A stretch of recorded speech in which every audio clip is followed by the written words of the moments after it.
दिव्यता और भक्ति के सुरों से सजी इस यात्रा में स्वागत है आपका वॉइस ऑफ वृंदावन में, जहां हर कथा में गूंजती है श्री कृष्ण की बांसुरी और राधा रानी के प्रेम की मधुरता।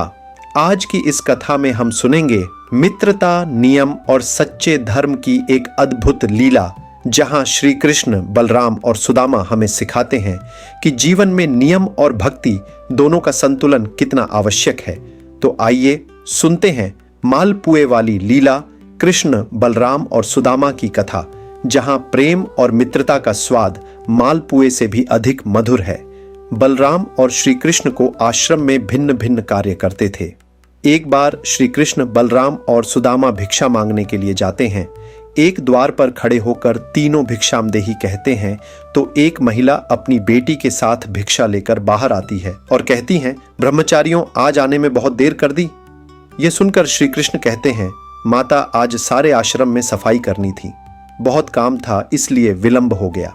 आपको प्रतीक्षा करना पड़ी, उसके लिए क्षमा करें। यह सुनकर वह महिला कहती हैं, अरे क्षमा कैसी, मैं तो इसलिए प्रतीक्षा कर रही थी कि रोज तुम रूखी सूखी रोटी लेकर जाते हो। आज घर में मालपुआ बने थे तो मैंने सोचा तुम जल्दी आ जाओगे तो गरम गरम खाओगे। देखो, मैंने कपड़े से ढंक कर मालपुआ गरम गरम रखे हैं तुम्हारे लिए। यह देखकर सुदामा का मन ललचा जाता है। वह कहता है, मालपुआ, आज मालपुए बने हैं। वह महिला कहती हैं, हाँ, आज घर में पूर्णमासी की पूजा थी। फिर वह तीनों को मालपुए देकर कहती है, अब इसे जल्दी से खाओ, गरम गरम खाने में आनंद आता है। सुदामा तो खाने ही वाले होते हैं कि तभी श्री कृष्ण कहते हैं, नहीं माता, हम यहाँ नहीं खा सकते। वह महिला पूछती है, क्यों? तब श्री कृष्ण कहते हैं कि आश्रम का यही नियम है कि सारी भिक्षा गुरु चरणों में अर्पित कर दी जाए, फिर वह उसमें से जितना दें वही हमें खाना चाहिए। यह सुनकर सुदामा को अच्छा नहीं लगता है। यह सुनकर वह महिला गुरु के लिए भी मालपुए का एक पैकेट दे देती हैं। अब उन तीनों के पास से 4 पैकेट हो जाते हैं। फिर तीनों वहां से चले जाते हैं। रास्ते में एक नदी के किनारे रुककर बलराम और श्री कृष्ण हाथ मुंह धोने जाते हैं। इसी दौरान सुदामा मालपुए निकालकर चुपचाप खाने लगता है। तभी श्री कृष्ण उसे मालपुए खाते हुए देख लेते हैं और मुस्कुरा देते हैं। फिर वह चुपचाप उनके पास पहुंचकर कहते हैं, तुम समझते हो कि मैंने कुछ नहीं देखा? तभी सुदामा पत्तल को मोड़कर मालपुए ढक देता है और कहता है, नहीं नहीं, मैं तो कुछ भी नहीं खा रहा हूं। तब श्री कृष्ण कहते हैं, देखो, झूठ बोलना पाप है। यह सुनकर सुदामा कहता है, और ब्राह्मण को भूखा रखना भी पाप है। यह सुनकर कृष्ण कहते हैं, मैं तुम्हें भूखा रख रहा हूं।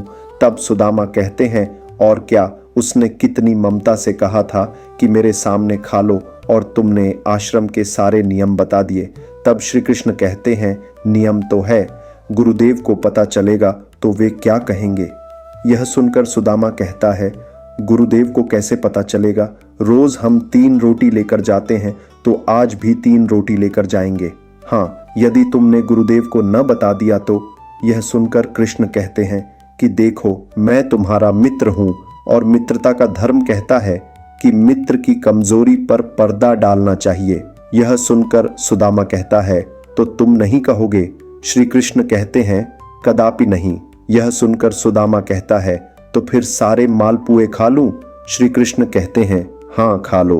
फिर सुदामा खा लेता है तो श्री कृष्ण मालपुए की एक पत्तल निकालकर सुदामा को देते हैं और कहते हैं, ये तुम्हारे हिस्से की भिक्षा हो गई, गुरु माता को दे देना।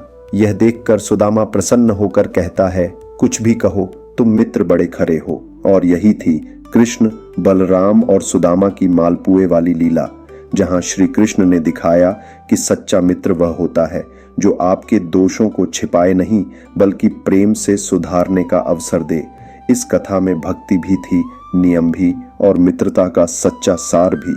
कृष्ण ने सिखाया कि जीवन में नियम धर्म है, पर प्रेम सबसे बड़ा नियम है।